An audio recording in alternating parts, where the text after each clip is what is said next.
Жамбыл облысының жауынгерлік өнер қауымдастығына президент тағайындалды.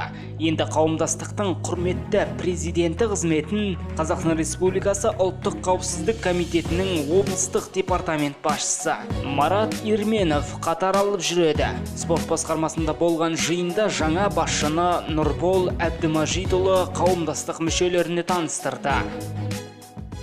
Мені сайлағансыздар. Өзім атынан сіздер сенім білдіргеніңізге атқаруға тырысамын. Өзім қолымнан бәрі қандай жағдай көмек көрсетемін. Марат Ирменов алдағы уақытта спорт саласын дамытуға үлесін қосу үшін бірге жұмыс істеуге шақырды. Бұрын кенже қалған салаға бүгінде мемлекеттен қолдау болып көңіл бөлінуде.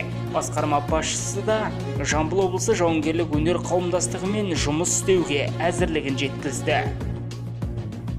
2019 жылы жаңадан құрылған ассоциация болғандықтан жұмысын жаңадан қарқынды бастап келе жатыр.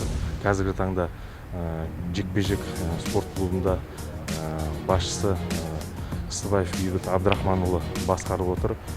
Сол жекпе-жек клубында осы қауымдастықтың 18 спорт түрінен спорттық үйірмелер ашылған болатын. Алдағы уақытта үлкен жұмыстар жасалады деп ойлаймыз.